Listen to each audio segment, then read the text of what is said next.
The hologram of the predecessor appeared and delivered its message again. Minho watched in the displays in the command chamber filled with red warning symbols. Taijin's fleet was massive, at least 50 warships of various sizes. They formed a wall between the predecessor vessel and open space. There would be no easy escape this time. He must have been planning this for weeks, Minho said, studying the tactical display. Half of these ships were supposed to be on patrol in other sectors. He called them all here. Can your fleet fight them? Daeho asked. My fleet has 12 diplomatic vessels, Minho said. We are equipped for defense, not warfare. Against 50 military warships, we would last maybe 10 minutes. Then we run, Jiwon said. We get out of this system and broadcast the message from somewhere safe. They will jam any transmission we try to send, Minho pointed out. And their ships are faster than mine. They will catch us before we reach the next system. Then we make sure they cannot catch us, Daeho said. His hands moved over the controls, calling up systems that made the ship hum with power. This vessel is faster than anything they have, and it can do things their ships cannot even imagine.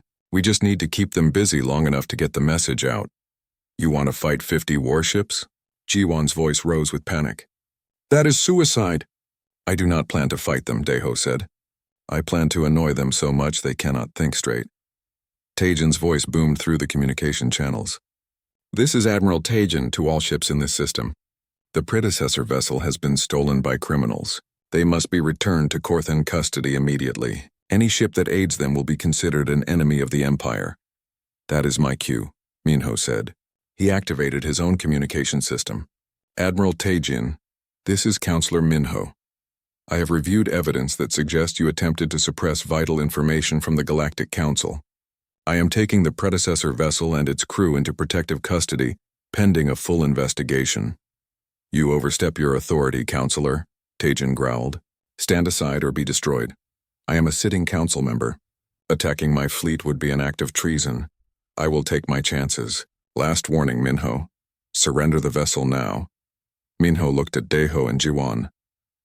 I hope you two know what you are doing. We are figuring it out as we go, Daeho said cheerfully. It is kind of a human thing. Taijin's fleet opened fire. Energy blasts and missiles streaked across space toward Minho's diplomatic vessels. But before they could hit, the predecessor ship moved. Daeho had not been idle during the conversation. He had positioned them perfectly, and now he activated the dimensional shields. A shimmering barrier appeared, covering not just their own ship, but Minho's entire fleet. The incoming weapons fire hit the barrier and simply vanished, displaced into other dimensions where it could hurt nothing. Impossible, Minho whispered. That shield is covering 12 ships at once. The power requirements alone should be… The predecessors did not think small, Daeho interrupted. Hold on. Things are about to get chaotic. He sent the ship forward directly toward Taijin's fleet. The enemy warships immediately adjusted their fire, concentrating everything on the ancient vessel. But Daeho was already moving, weaving through the incoming attacks with movements that should not have been possible. The ship twisted, turned, and somehow seemed to be in 3 places at once. He is using probability manipulation, Jiwon realized, watching the data flow across her instruments. The ship is existing in multiple possible positions simultaneously. They cannot hit him because he is not entirely in our dimension. Can all humans do that? Minho asked, sounding stunned. No, Jiwon said. But Daeho's mind works in a way that makes him perfect for controlling this ship. He thinks in possibilities rather than certainties. His brain naturally does what the ship needs. Daeho flew through the middle of Taijin's formation. His passage disrupted their carefully planned attack patterns. Ships had to dodge each other to avoid collisions. Tactical formations broke apart, and he was not even firing back. Counselor, get your ships moving, Daeho said. Head for the edge of the system. I will keep Taijin busy. You cannot face 50 ships alone, Minho protested. Watch me, Minho gave the order. His diplomatic fleet began moving, protected by the shields that the predecessor vessel continued to project. Taijin's ships tried to intercept, but Daeho was everywhere at once, blocking their path, forcing them to split their attention. A wing of 6 fighters broke off from the main fleet and dove toward them. Daeho responded by doing something Jiwon had never seen before. He activated what the ship called temporal displacement. The fighters fired their weapons, but the blasts arrived 3 seconds before they were fired, thanks to time distortion around the ship. Daeho simply was not in those positions. When the delayed attacks finally manifested, the fighters collided, with their own weapons fire. That is not fair. One of the Korthan pilots complained over the open channel. War is not fair, Daeho replied. Also, I am not actually trying to hurt anyone. Your shields should have absorbed most of that damage. Check your systems. There was a pause. You are right. We are disabled but not destroyed. What are you? Just a cargo pilot who got lucky, Daeho said. More ships moved to intercept. Taijin was throwing everything he had at the ancient vessel now, trying to overwhelm it with sheer numbers, but Daeho seemed to anticipate every move. He dodged missile salvos, phased through energy barriers, and somehow always knew where the next attack was coming from. Ji-won watched in amazement. This was not just piloting skill. This was something more. Daeho and the ship had formed a connection that went beyond simple interface. They were thinking as one, sharing information faster than conscious thought. Ji-won, Daeho said without looking away from the displays. I need you to do something. What? Take over the communication systems. When I give you the signal, broadcast the predecessor's message on all channels. Emergency frequency, civilian bands, military networks, everything. Make sure every ship in the system hears it. Taijin will jam the transmission. Not if I keep him too busy to think about it. Trust me. Ji-won moved to the communication station. Her 4 hands worked quickly, setting up the broadcast. The message was ready. All she needed was Daeho's signal. Taijin's flagship, a massive battlecruiser, moved into firing position. Its main weapon charged up, gathering enough energy to crack a moon in half. That blast could penetrate even the dimensional shields. If it hit them, the ship and everyone on board would be vaporized. Daeho, Ji-won warned. I see it, he said calmly. 3, 2, 1 now. The ship did something that Ji-won's instrument said was impossible. It split into 4 copies of itself, each one solid and real. The 4 ships flew in different directions, confusing the targeting systems on Taijin's flagship. The weapon fired, but it could only hit one target. The beam passed through empty space as the other 3 versions of the ship converged back into one. Send it, Daeho shouted. Ji-won hit the broadcast button.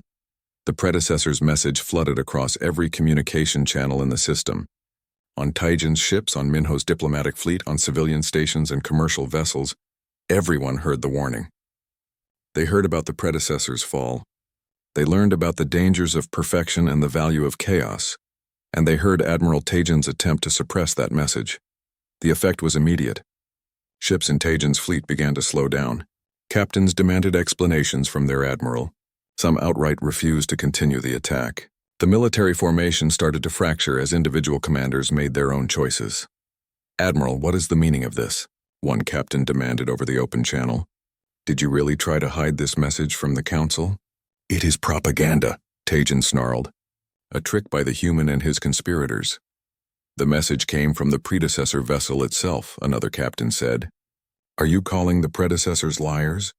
The fleet was falling apart. Ships were arguing with each other, breaking formation, some even moving to defend Minho's diplomatic vessels. Taijin had lost control of his own forces. All ships, this is Counselor Minho, the old Korthan said, his voice carrying across the chaos. I am invoking council authority. Admiral Taijin is hereby suspended from command, pending an investigation into his actions. Any ship that continues to follow his orders will face charges of treason. Most of the fleet stopped entirely. A few ships loyal to Taijin continued to advance, but their heart was not in it. The battle was over before it really began. Taijin's voice came over the channel one last time, filled with rage. This is not finished. The human has stolen our heritage. I will see him punished if it takes the rest of my life. Good luck with that, Daeho said. He sounded tired but satisfied. Ji-won, how many ships received the message? She checked her instruments. Every vessel in this system. And they are already forwarding it to other systems. Within an hour, the entire galaxy will know the truth about the predecessors. Then our work here is done, Daeho said. He let out a long breath and slumped in his seat. That was exhausting. I need a nap. You just outflew 50 warships and prevented a civil war, Ji-won said. I think you earned a nap. Minho's face appeared on the display. That was the most impressive piece of flying I have ever witnessed, and the most reckless. You two make quite a team. What happens now? Ji-won asked. Now I take... Do not touch that interface, Taijin warned. His weapon was pointed directly at Daiho now. Step away from the ship. Daiho's hand hovered over the control pad. His eyes met Jiwan's for just a moment. In that brief look, she understood what he was thinking. It was insane.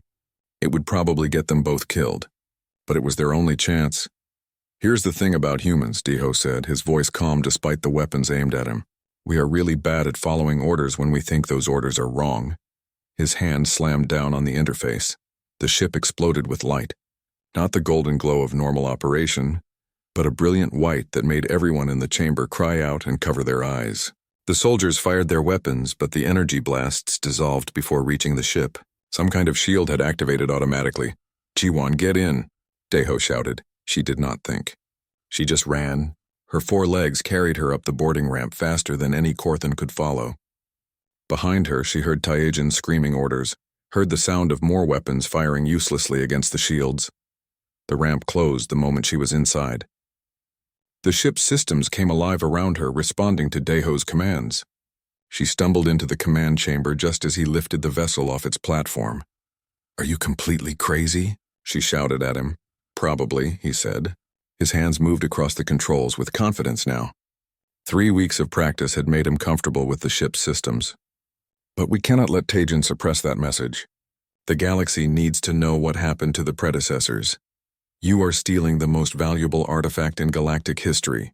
Borrowing, Daiho corrected. I plan to give it back eventually. The ship smashed through the museum's ceiling. Jiwan was thrown to the floor as they accelerated upward. She grabbed onto a support rail with 2 of her hands and held on tight. Through the holographic displays, she could see the city falling away below them. Alarms were going off everywhere now. The planet's defense systems activated. Warning signals filled the communication channels. Within seconds, military ships would be scrambling to intercept them. "Do you even know how to fly this thing?" Jiwan asked. "I am learning fast," Daiho said. A massive smile spread across his face. "Hold on. This is going to be exciting." 6 Korthan patrol ships appeared on the displays, moving to intercept. They opened fire immediately, sending waves of energy blasts toward the ancient vessel. Daiho twisted the ship sideways, dodging with impossible speed. The predecessor vessel moved like it was reading his thoughts, responding before he even finished forming a command. "They are just doing their job," Jiwan said. "They do not know what Taijin is planning." "I know," Daiho said. "That is why I am not shooting back." He sent the ship into a dive, dropping toward the planet's surface so fast that Jiwan's stomach lurched. The patrol ships followed, firing continuously. But Daiho was already learning the patterns of Korthan tactics. He anticipated their moves, staying just ahead of their targeting systems.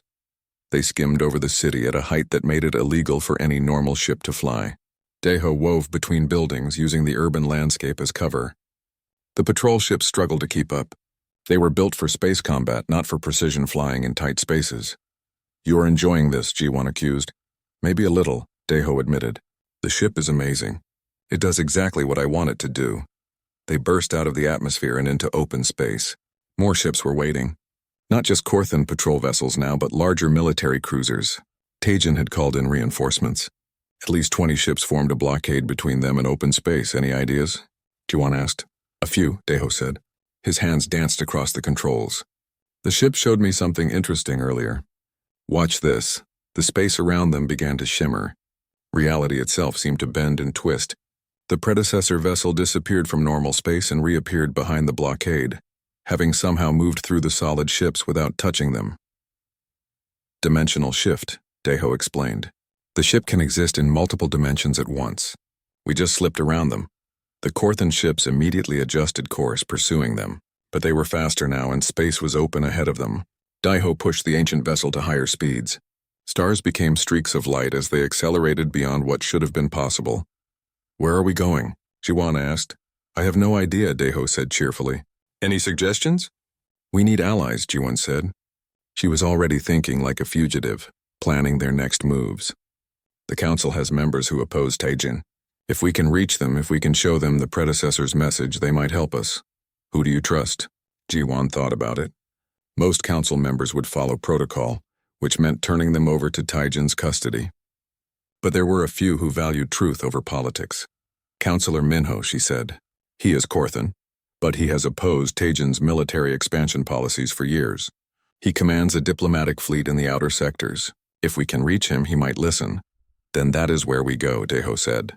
He called up the navigation system. The ship says it will take 3 hours to reach the outer sectors. 3 hours? 3 hours running from the most powerful military in the galaxy. 3 hours hoping that a politician she had only met twice would believe their story instead of arresting them. As the ship jumped to faster-than-light speed, Ji-won finally had time to process what had just happened. They had stolen the predecessor vessel. They had escaped from the galactic capital. They were fugitives now, hunted by the very organization she had spent her life serving. "I cannot believe we did that," she said quietly. "I cannot believe it worked," Daeho replied. "Taejin will not give up. He will chase us across the galaxy if he has to. Let him try. We have the most advanced ship ever built, and now I am starting to understand what it can really do." He looked at her seriously. "Are you okay? I know I just made your life very complicated." Ji-won thought about that. She had always followed the rules, always trusted in systems and protocols. Her whole life had been about careful research and proper procedure.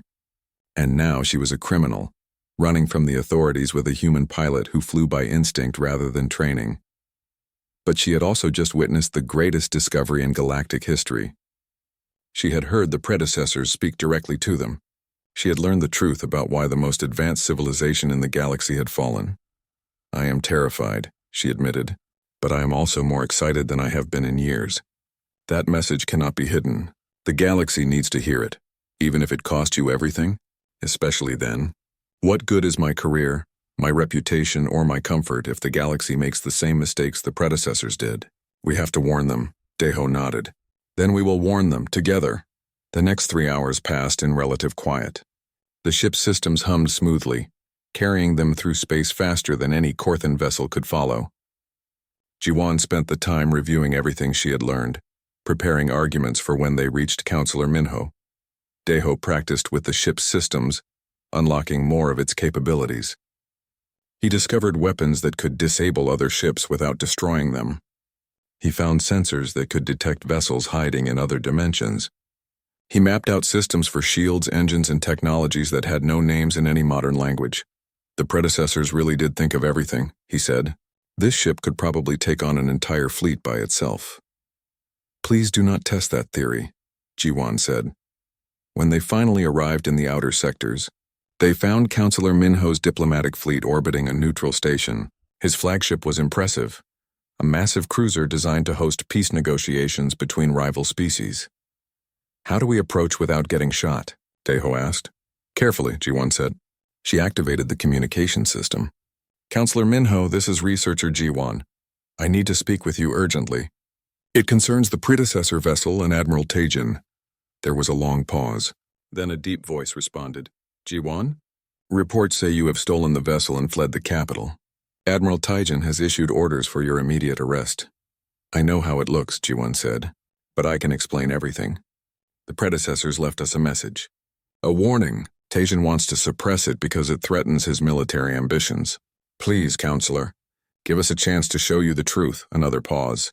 Ji-won could imagine the conversation happening on Minho's ship. His advisors would be telling him to activate weapons to capture them immediately. She was betting everything on the hope that his curiosity and his distrust of Taejin would win out. "Lower your shields and prepare to be boarded," Minho finally said. "I will hear your story. But if you are lying to me, I will personally escort you back to face justice." "That is fair," Ji-won said. Daeho looked uncertain. "Are you sure about this?" "No," Ji-won admitted. "But it is the best chance we have." They lowered the shields and waited as a shuttle approached from Minho's flagship. Through the displays, Ji-won could see weapon systems on dozens of ships all pointed at them. One wrong move and they would be destroyed instantly. The shuttle docked with their ship. Moments later, Counselor Minho entered the command chamber. He was old for a Korthan. His scales faded to a dull gray, but his eyes were sharp and intelligent. 2 guards flanked him, their weapons ready but not raised. "Show me," he said simply. Daeho activated the recording. For the next 3 weeks, Ji-won and Daeho worked together every day. The routine was always the same. They would arrive at the museum early in the morning before the crowds came. Daeho would connect to the ship, while Ji-won monitored every piece of data the systems produced. Then they would spend hours discussing what he had discovered. Each session revealed something new. The ship's power core used technology that bent the laws of physics.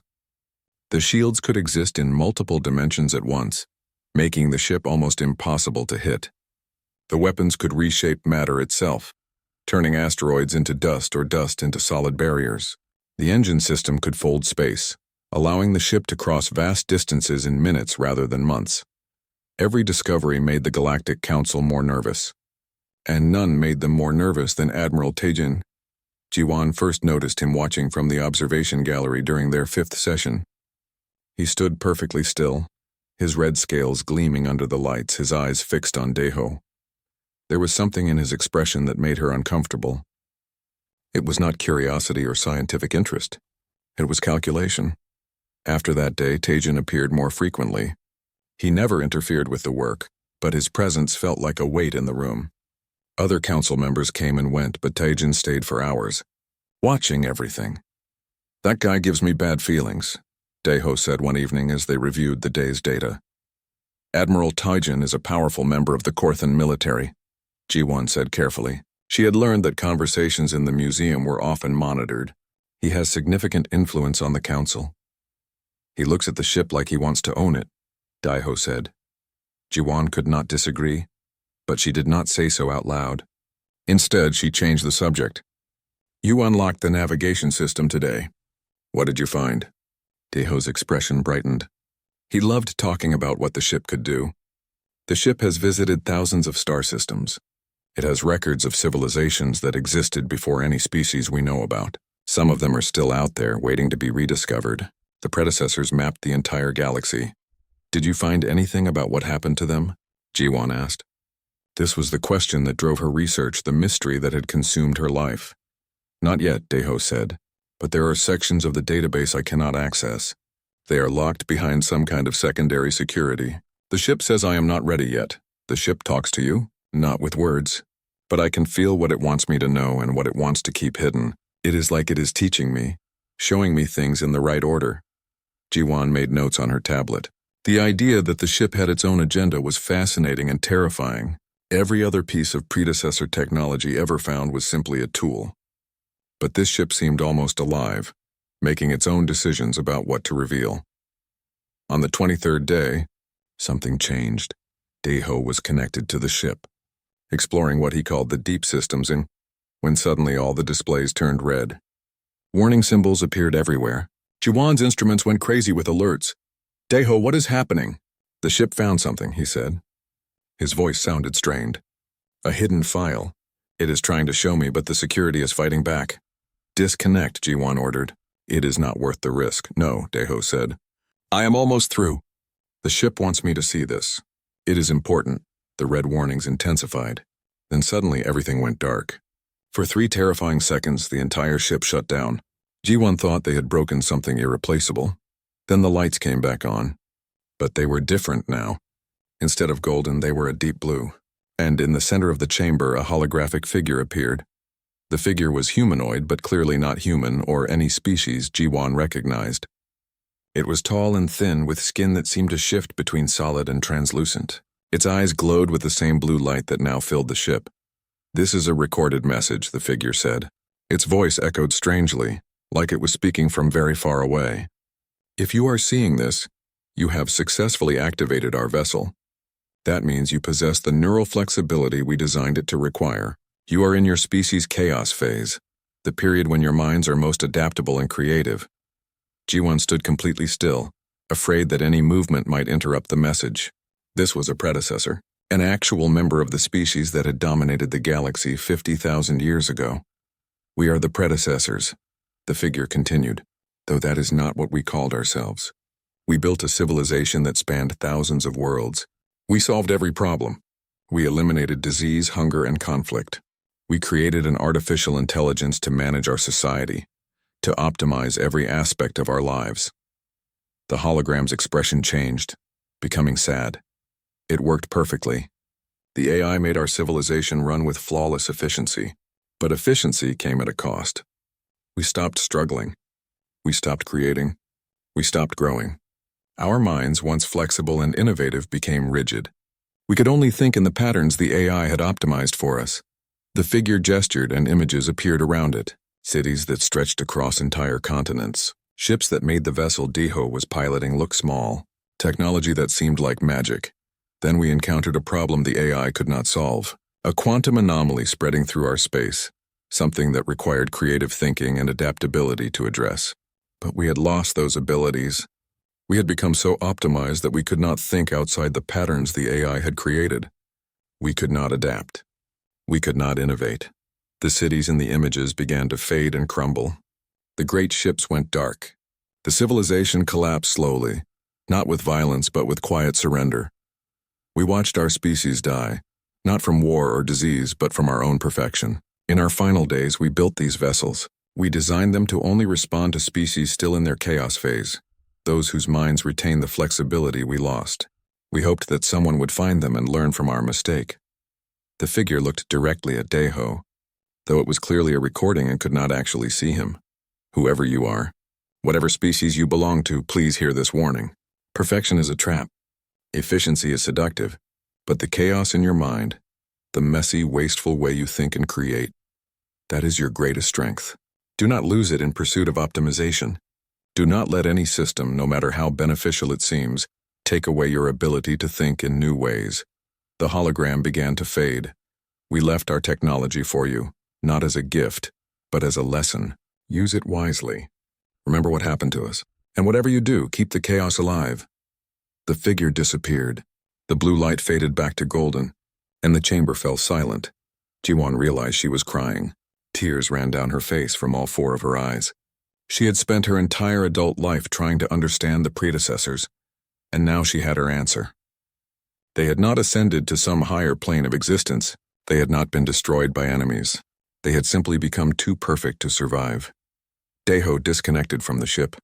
He looked shaken, his face pale. Did you know? Jiwon asked. Did you suspect? No, he said quietly.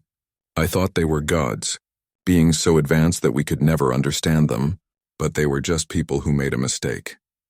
We need to report this to the council immediately, Jiwon said. But before they could move, Admiral Taijin entered the chamber.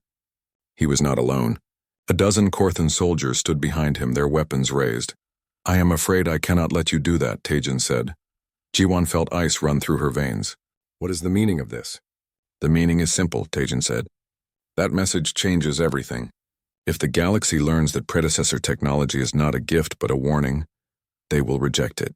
They will refuse to study it, and the Korthan Empire will lose the opportunity to gain the greatest military advantage in galactic history. You cannot suppress this information, Jiwon said. The council has the right to know. The council will know what I tell them to know, Taijin said. And right now I am telling them that you and the human have become security risks. You will both be detained for further questioning. Deho stood up slowly. And if we refuse? Taijin smiled. It was not a pleasant expression. Then my soldiers will ensure your cooperation. One way or another, the predecessor's vessel will belong to the Korthan Empire, and I will be the one who delivers it to them. The soldiers moved forward, surrounding them.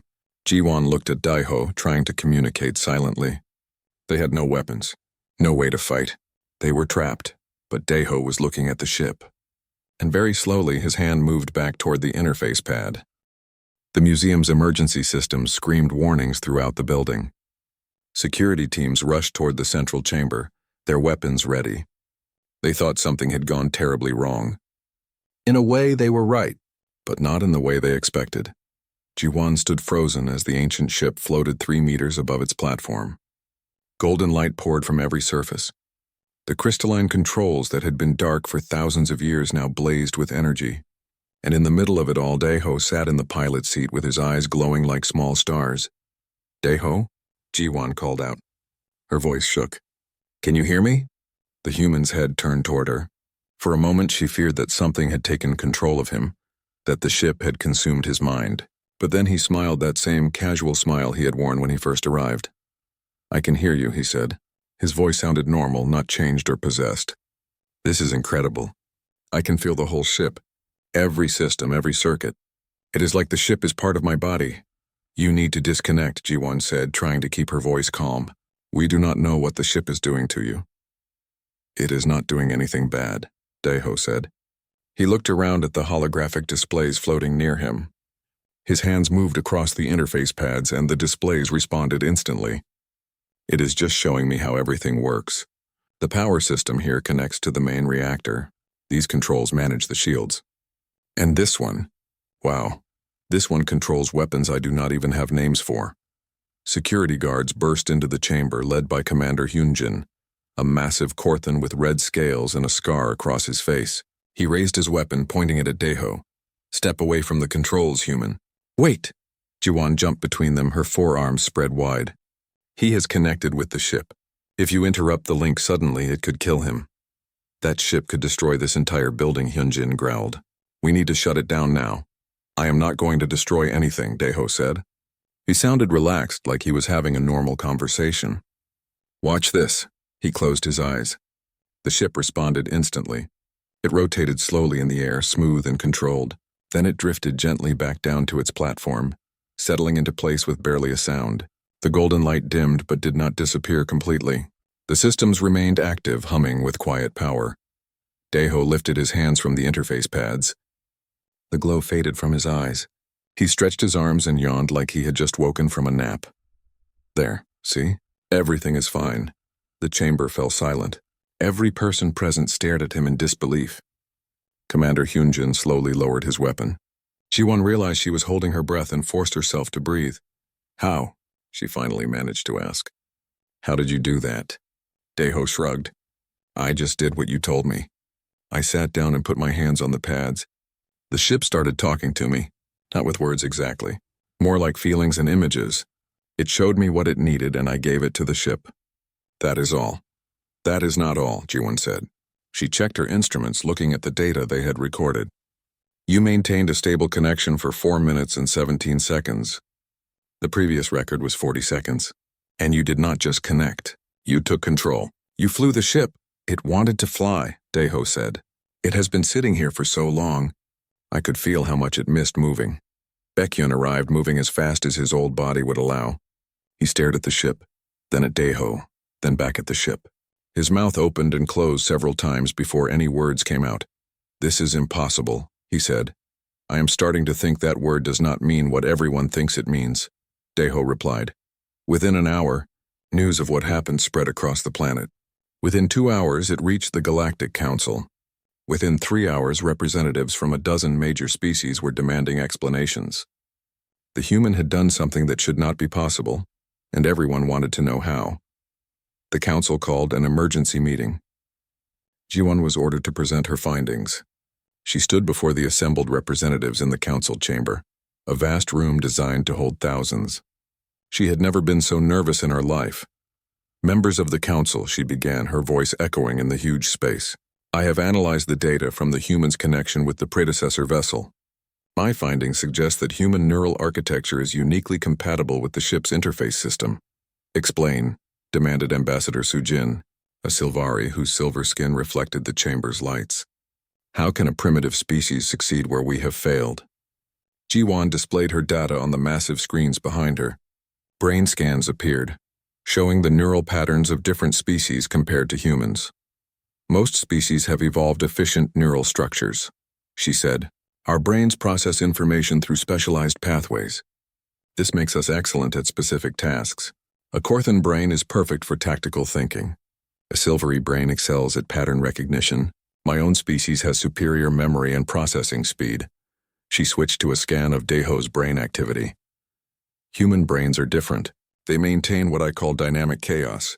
Their neural pathways are highly interconnected, with activity jumping between multiple regions constantly. This seems inefficient. It uses more energy and creates more noise in the signal. But it also provides extreme adaptability.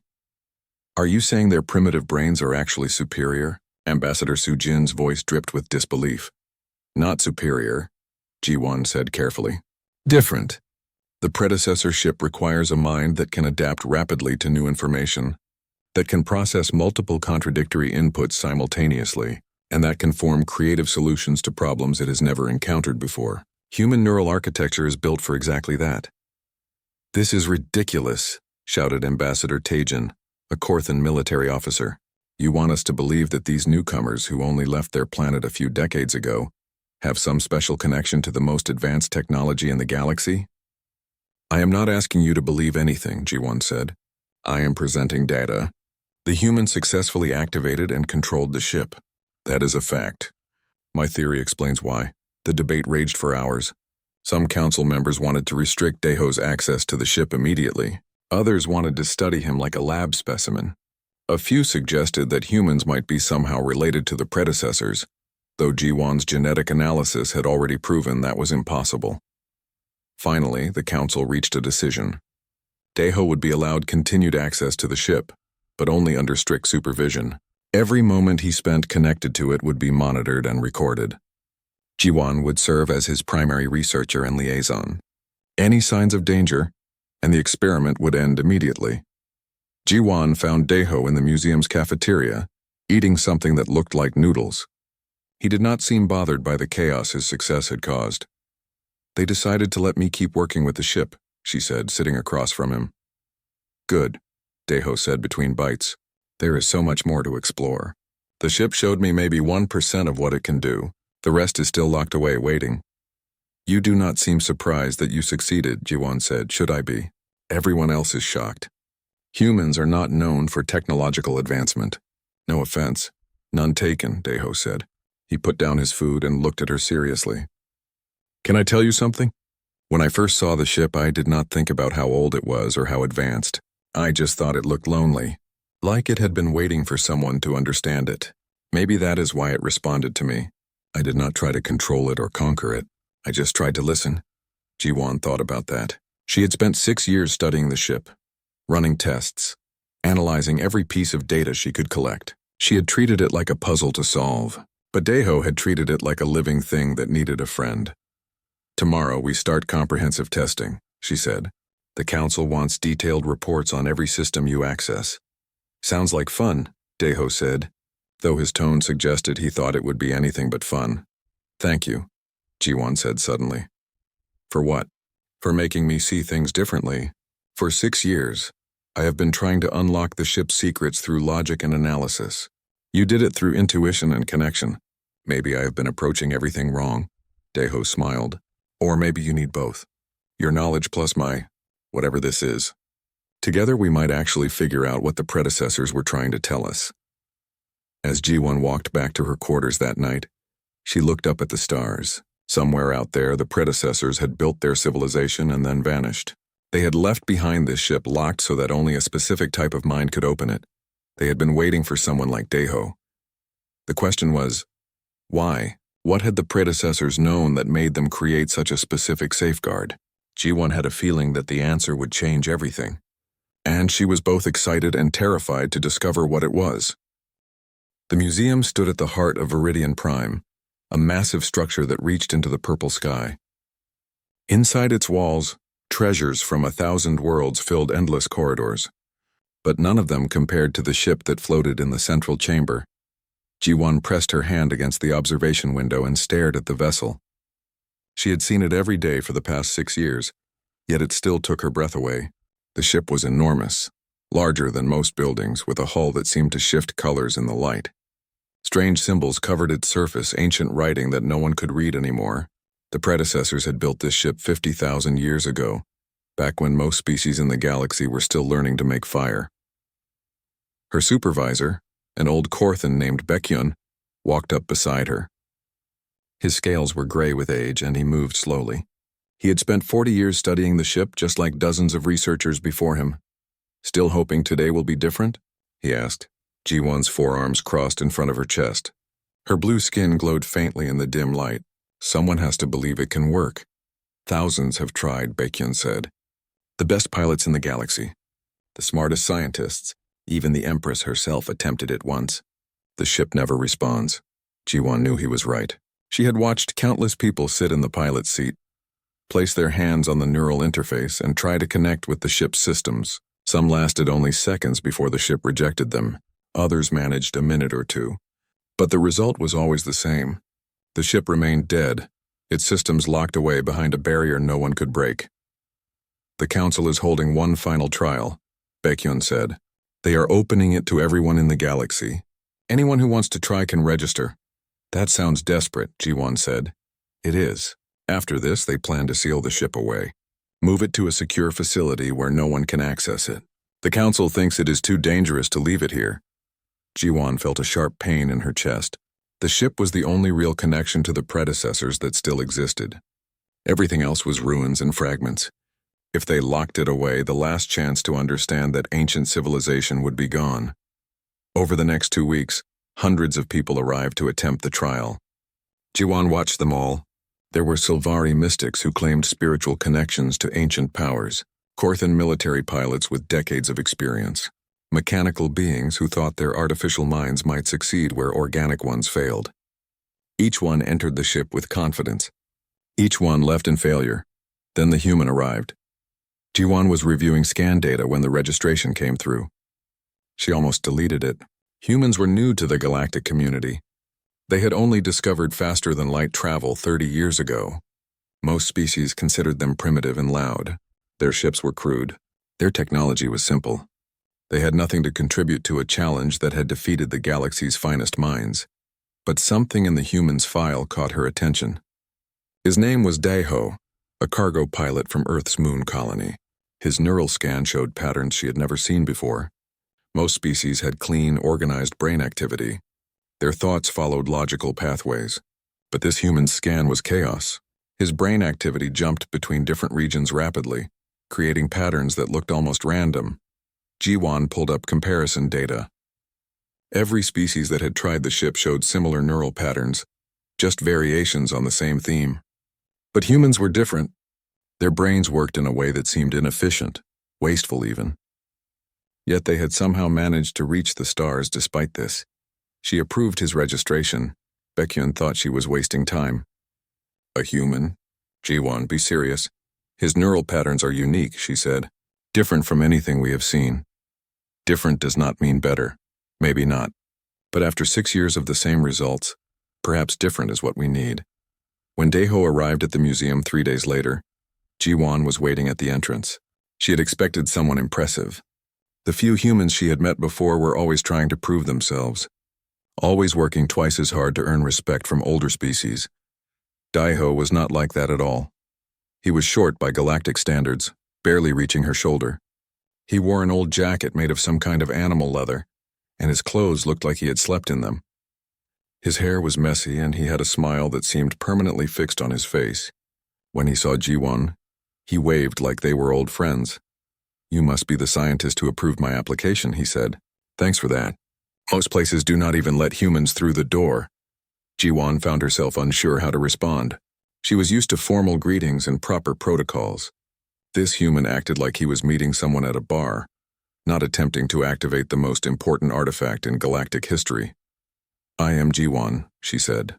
"I will be supervising your attempt." "Great. So where is this famous ship everyone talks about?" She led him through the museum corridors. Other researchers and visitors stopped to stare. A human attempting the trial was news. Most of them looked amused, like they were watching a child try to lift something far too heavy. When they reached the central chamber, Daeho stopped walking. His casual expression changed. He stared at the ship with genuine awe, his eyes wide. "That thing is beautiful," he whispered. Ji-won felt a strange sensation. In all the years she had worked here, she had never heard anyone call the ship beautiful. Impressive, yes. Ancient, certainly. Mysterious, always. But not beautiful. Most people looked at it like a problem to solve or a prize to win. "It has been dormant for thousands of years," Ji-won explained as they walked up the boarding ramp. "The interior is perfectly preserved, but none of the systems function. At least not for anyone who has tried so far." The inside of the ship was just as impressive as the outside. Walls made of material that was somehow both metal and crystal lined the corridors. Lights that had no visible source glowed softly. Everything was clean, as if the predecessors had just stepped out for a moment and would return any second. The command chamber was a perfect sphere. In the center, a seat floated without any visible support. Around it, crystalline structures hung in the air, dark and lifeless. These were the ship's controls, or so the researchers believed. No one had ever seen them active. "You sit there," Ji-won said, pointing to the seat. "Place your hands on the interface pads on the armrests. The ship will attempt to connect with your neural patterns." Most candidates experience some discomfort. If the pain becomes too much, remove your hands immediately. Deho nodded. He walked around the seat once, studying it from all angles. Then he reached out and touched the armrest gently, almost like he was petting a cat. He smiled again. "Here goes nothing," he said. He sat down and placed his hands on the interface pads. For 3 seconds, nothing happened. Then the entire ship exploded with light. Jiwon stumbled backward as power surged through systems that had been dead for millennia. The crystalline structures blazed with golden energy. Holographic displays materialized out of thin air, filling the chamber with information in languages she could not read. The seat began to glow, and Daeho's eyes snapped open, burning with the same golden light. Every instrument Jiwon carried went wild. Power readings went off the scale. The ship's reactor, dormant for 50,000 years, roared to life. Throughout the museum, alarms began to sound as sensors detected energy levels that should not be possible. And in the center of it all, Daeho sat calmly, his hands steady on the controls, a look of pure wonder on his face. The ship was not rejecting him. It was not fighting him. It was responding to him like it had been waiting all this time for him to arrive. The impossible had just happened. A human, a member of one of the youngest species in the galaxy, had activated the predecessor's vessel. Jiwon watched in absolute shock as the ship lifted off the ground for the first time in recorded history, hovering perfectly stable in the center of the chamber. Everything she thought she knew about the universe had just changed.